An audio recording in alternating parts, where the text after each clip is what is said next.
Hi, welcome to Gail's Garden Herbs and More.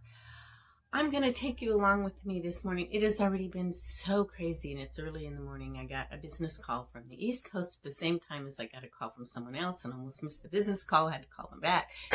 I got my bed made.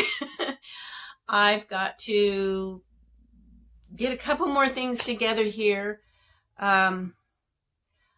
And I'm going to take you in the kitchen. I've got projects going. I thought maybe you'd just like to see a morning with me. Some interesting things. I'm going to talk a little bit about clabbered milk, a little bit about dried beef, dried eggs, grinding eggshells, some things to use eggshells for. I mean, I've got so many things going. I thought, once in a while, I just need to take you with my hectic mornings. Oh, and I still have to feed animals and milk. I don't know if I'll get all that on because I also have some business coming in on my email that I have to take care of. So I don't know how I'm going to do this, but I decided I'm going to do it, so I'm going to try. Here we go, guys. Okay. Now, before I feed the cats, I get a routine that I do. I wanted to talk to you because I'm going to be feeding them this as part of their breakfast. And I wanted to talk to you about clabbered milk. Now, this didn't clabber. Okay, regular milk that you get out of the store doesn't do that. It'll spoil. Whereas your raw milk does something which is called clabbering. My mom said she used to love clabbered milk when she was growing up. I guess her mom put their milk in something in the cold spring and kept it cold that way. I don't know how they clabbered or anything yet. I need to look into that more. It'd be kind of interesting. I don't think I would want to do that because I wasn't raised with it. Mom told me about it, but I didn't ever try it.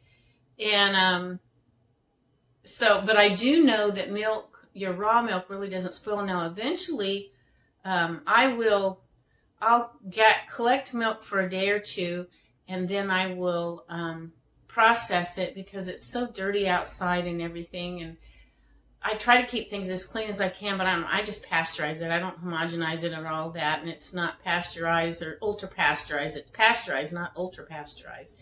I don't pasteurize it like factories do or whatever, but there is a way you do it on the stove, and you have to get it to a certain degree and wait 15 seconds before you turn it off, and then you have to cool it real fast.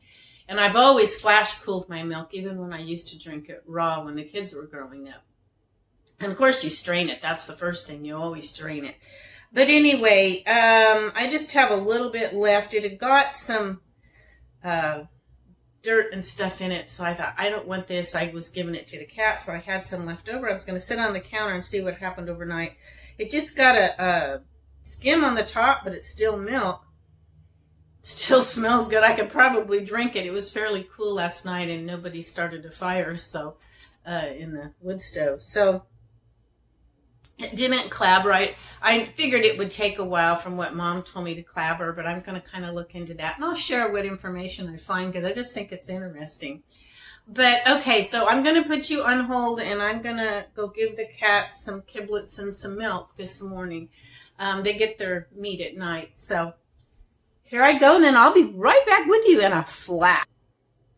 Okay, this is also my milking bucket. I know it is not very big, but her little short legs, my regular big milking bucket wouldn't fit under her.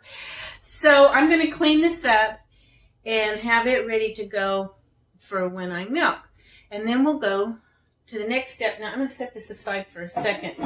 I kind of got up crazy. Things were going on immediately, so I usually like to drink some water first thing in the morning. That's good to get your system going. You are, after sleeping all night, you're already a little bit dehydrated, whether you know it or not. So it's always good first thing in the morning to drink some water.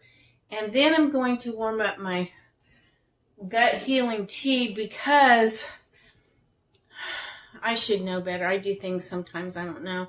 There's a company, I'm not going to mention who because it might just be me that has a reaction to it, but they make these wonderful organic snacks. And he had some others that I had tried eating in the past, and it just gives me horrible pain in my gut. Not my stomach, but it usually takes an hour or so, and it really hurts. And he had a different kind, and I thought, well, maybe this one will be okay. So I tried it and it hurt so bad. There's something I just cannot take that company puts in their stuff. Um, so I got some of my gut healing tea last night. Plus I took my little tummy soothers. Let me show you that because I don't know what I'll do if they ever go out of business. They help my stomach so much. Let me show you what I'm talking about. Hold on. If I can get this. Okay. This is St. Clair's tummy soothers. And they have other stuff. They have throat soothers, all kinds of stuff. But let me show you what they are. I buy it by the bag because this keeps me going. I mean, it really, really helps. They're just these little tablets. They're really, really good. And they're organic.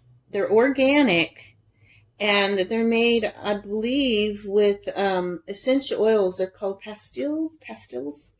I don't know how different people probably pronounce it different.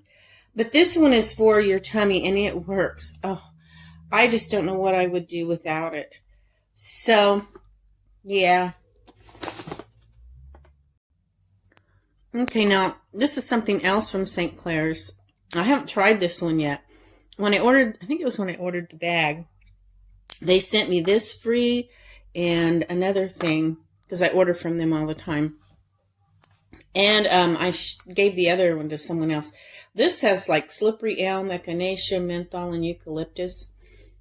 I don't know. It tastes so good. And I don't know how they do it because their stuff works. Like I said, I haven't tried this one, but I bet it works because their tummy soothers are amazing on my stomach. So St. Clair's, you can look them up online and order from them if you're interested. They are wonderful. They also have just some regular little pastils. I guess they call them pastils. Pastel is the light colors of pink and blue, but I guess you would call these pastils. Anyway, they're allergen free, vegan. I mean, they work. Their stuff really works. So at least for me. So anyway, I just thought I'd share that with you. Okay, I'm drinking some water. I haven't even had time to drink my water yet this morning. And I made some of this up last night and drank some. I have some left over in the fridge. I think I'm going to warm that up when I get all done and drink it. But this is my gut healing tea that I put together and that I made. And it smells wonderful. It tastes good. You don't even have to add sugar. It's really good. I don't know if I have it in my little tea booklet that I put together, my first tea booklet. I may do a second tea booklet, but I've got to get the first one to the printers. So anyway, that's one thing that's going on this morning. Got to get this water drink. Okay, something that I take too, that's sitting here. When I get this down a little bit, I'll put a few drops in it and take it. This is my vitamin D3 drops. Now, I often get mine from Swanson's. They have, it seems to be pretty good quality stuff at a cheaper price than most places. So that's where I get mine. I learned about that from my dad, that company. And then someone got this for me, lion's mane, and it's a type of mushroom extract. So I've been putting the two together because there's actually vitamin D in mushrooms too, from what I remember studying about them. But they have lion's mane is known for the brain, to help the brain.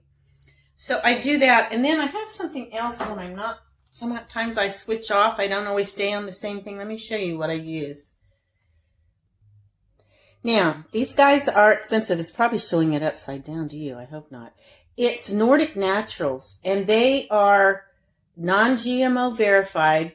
They're purity tested. This is Arctic D cod liver oil. Most people say, oh, everybody says cod liver oil is horrible. Theirs has a lemon. They add a lemon taste to it, and it doesn't taste bad at all. Not at all. And their stuff is really, really good. They get it up where you don't get all the aluminum and different things that are in a lot of our fish. There's a lot of radiation from the radioactive plant that went off in Japan years back, but we still have a lot of radioactivity. But they get the purest around. I I really like this company, Nordic Naturals, but they are expensive. I can't buy a lot of stuff from them. I buy this to switch out with my other vitamin D back and forth. I haven't opened this bottle yet, but I still have it in the fridge. I love the bottles too because they're like a dark blue, real pretty, but they're good. I clean them out good, and they don't leave a fishy smell or anything when I clean them out either. And I put other stuff in them. I'll take the tag off the front, and I use the bottles, so the whole thing is good for me. Okay, I was thinking I'm not going to have time to take you with me this morning to do all the animals. I'll save that for another video if you would be interested in just seeing how I do the animals and stuff. We'll do that sometime. Okay, another thing, I've got to get this sealed with my little hand sealer, but this is dried eggs. Now, I think what I found in doing this, these are raw, where I tried it just putting them in a bowl and kind of whipping it a little with a fork and then putting it in the dehydrator. And I have a way that I do that. And the next time I do my batch, maybe I'll show you when I'm doing the batch. But if you decide you want to try it if you have chickens, you definitely want to put it in a mixer of some sort. I put it in my little bullet. And that whipping and getting the air in it helps it to dry a lot faster. The other, it took like 3 days, and it never really did dry to the consistency that I feel good with, that's safe. And then after it's dried, I put it back on my blender again, a clean one, of course, and I get it all powdered up. So, but it does much better that way. It only takes about 10 hours to do that way for me. Now, everybody's dehydrator might be a little different. Their climate, their moisture in their air. So you just have to experiment and see what works for you. But I'm going to try that this year. I have some that I've already done earlier in there. I did some more. I just need to get this one sealed. It's not sealed yet. But I'm going to set that aside for right now. I'm still trying to drink my water. Get that water down. Okay. I've got my strainer here for my goats. Let me tell you something else about that. Well, I may share that with you when I'm milking. We'll do that. We'll save that one for another video. These are some tinctures that I have going. This one is my vitamin extract. It may change from time to time depending what I have available. This has honey and vodka. I mix some honey together with some vodka, and I put 1/2 to 1/3 stinging nettle for my dry material, a little bit of yarrow, a tiny part of yarrow, a little part of oat straw, a little part of olive leaf, a little part of lemon balm, a lot of lemon verbena, a little peppermint, a little horsetail, a little marshmallow, tiny bit of sage, a little blackberry leaf. Okay, and I'm going to take 1 teaspoon to 1 tablespoon 1 to 2 times a day. And yeah, that's what my vitamin extract is. I think it would have lots and lots of vitamins. It'd be good for you. Now you can make teas with this stuff too. You just make it like it's a really thick tea almost. When you extract it, usually mainly stinging nettle. There's so many minerals and stuff in stinging nettles. But I wanted to try it as an extract, so I only have to take a tablespoon or so because I really didn't like that tea that well. I knew it was good for me, but I would rather make a green smoothie or just juice. I like to juice a lot. So I'm going to try my vitamin extract to get vitamins down me. But what I need to do right now is mix that. So let me get I have a little wooden knife. It's a bamboo knife. So I like to use it. I don't like putting metal in my stuff. And I'm just going to make sure that all the material is down underneath the liquid so it doesn't mold. Now this is the one that has honey in it. Honey is good to extract with too, but I think that the vodka, the alcohol, extracts more. Now I don't drink, but I do use alcohol as to extract with because it's so good. You don't take much of it, just a tablespoon or a drop or full, depending what you're doing. So, I mean, it's not like you drink it and get drunk on it. I just take it as totally medicine. Okay, and I've got a clean paper towel laying there, so I'll set my knife on that. Kind of wipe that off a little so I don't get that flavor mixed with my next one, which is a nasturtium extract. This one is just nasturtium leaves and vodka. Again, I'm just making sure everything is pushed down. I may stir it a little. That kind of helps it to keep it extracting good. I've got a leaf on there. Get down there, little leaf. Okay. And I just want to make sure everything is under the liquid and doused and covered. Sometimes some of it comes back up, but that's why you have to keep stirring it for the first couple of weeks quite a bit so that nothing gets above in the oxygen and molds. And if it does, you just scrape it off the top. Okay, this one's got more honey in it. This is horehound honey and vodka, and this is going to be, this is really good for when you have a cold and coughs and stuff like that. Horehound, you know, you've heard of horehound throat lozenges and stuff like that. So I'm making my own tincture for that, but it's got a lot of honey and a little bit of vodka to get it all mixed good and help extract. So, and you don't have to have exact mixtures. Either one of the honey or the vodka work. I think the vodka extracts better personally, but I thought the honey would make it taste better and a little thicker because the honey is good for when you have a cold too. So the two together would be good. Don't mean to ignore you. I just want to make sure I've got all of this down. Let's see, all this material. Get that pushed back down. Okay. But yeah, this is kind of things that I do in the morning. I usually get my water and go out and take care of the animals first thing. I'm putting them a little bit later because I wanted to show you and then come in and do this, but I'm kind of in between. I'm off track today. Now, in behind me over here, I don't know if you can see it, yeah, I've got some flour and herb vinegar. I actually started, I talked about this in another video. I first did this with this water with the flowers and the herbs, and I made like a tea to go in that's part of the basis for my shampoo. And then I still had quite a bit left, and so I added some more water, and I put a little vinegar to get it started and some sugar, because as it's making, you'll eat through the sugar. But I'm making some vinegar for cleaning because it has a sweet, has a nice floral smell to it. And then I'll strain it and have it for my cleaning vinegar. I like to clean floors and counters and tables and everything with it. I mean, it's really nice to clean with. Okay, I've got a bunch of eggshells here. These are ones that I didn't really scrub. I'm just going to, I don't know if I will grind them up this morning. I think I'm just going to go throw these in my compost pile.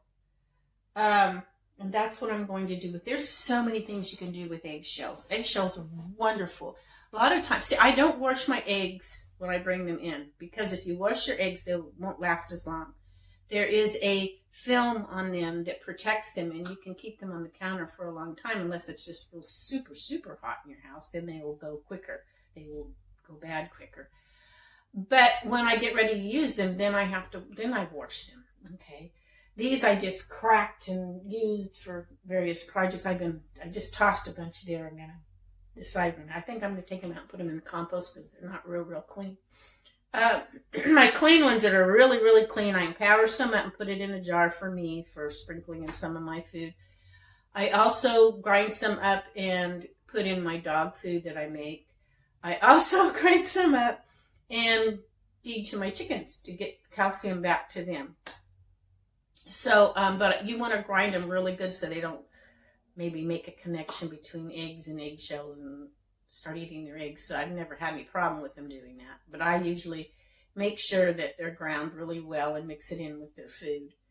So that's a few of the projects that I'm working on this morning. Let's see what oh yeah, I have another one here. So many things. Okay, I cooked up 2 pounds of ground beef. This is really dry. After I cooked it up, I put it in the dehydrator and dried it. And then I have a jar here, and I'm going, but after I took it out of the dehydrator, it was last night just before I went to bed, I thought it still feels warm and I don't want to put it in a jar and seal it because that warmth may cause moisture, draw in moisture. So I let it cool overnight. I had it covered. I'm going to put it in the jar and seal it today. This works wonderful. I've been doing this for almost a year, and I've used some of the dried ground beef. And if you take some beef broth, you can use water, but I like beef broth. If you take some beef broth and put it in there and rehydrate it, put it in a bowl with it, and rehydrate it, gives it extra flavor. You can use water if you don't have beef broth. I've done both. And then I put it in, make spaghetti sauce and stews and soups. And I don't think it would work for something like meatloaf because I don't know if it would hold together without that extra whatever it is. I haven't tried, but I don't think it might work once you rehydrate it. I've just never tried making a meatloaf with it that way. I usually mix it with other stuff. But it works wonderful. No problems. I mean, you dry beef jerky, why not ground beef? It works. So I'm going to do that. I actually got this idea from Rain Country, the channel Rain Country. So, and I tried it and I really like it. Now, I don't know if she ever uses beef broth. I do my own thing. Sometimes when I'm eating or sitting down for a cup of tea or something, I'll watch some videos. And I don't know what else she does with hers. I just seen her doing this one day. I watched and I thought, I've got to try that because I don't have a lot of freezer space to keep hamburger. And I don't know how she rehydrates it. I think she did it with water when I was watching her, but I tried the beef broth and water. I like it with the beef broth the best. She may do that too sometimes. I don't know. Like I said, I don't see all of her videos, but this is what I do. I get ideas from other people, and then I do my own twists and twerks and whatever, So that's what I've got to do there. Trying to think if there's anything else I wanted to cover with you this morning. My tummy's doing better after eating that stuff last night. I made some of my gut healing tea, and then I used some of my tummy soothers. It helped, but later in the middle of the night, I woke up in quite a bit of pain. And I prayed, and it went away. Thank you, Jesus. God's good. So don't forget the Lord in whatever you're doing. He's the one that gave us the herbs. He's the one that's gave us a brain to learn things and how to do things. And, just sometimes you get to the point when nothing is working or you just feel so bad you can't do anything. And you may not have anybody else to do it for you. But always remember the Lord. And that's when you pray, Lord, but I pray even when I'm doing things. I want God to bless what I'm doing. I want God to bless my herbs, to bless the medicines that I make with it. But we need to just rely on the Lord Jesus. And I'm going to close with that and hope that you enjoyed my crazy video. I've got so much to do today. And I ask that you give me a thumbs up and share my video with others because it's not being pushed out there. And I will catch you all next time. Bye.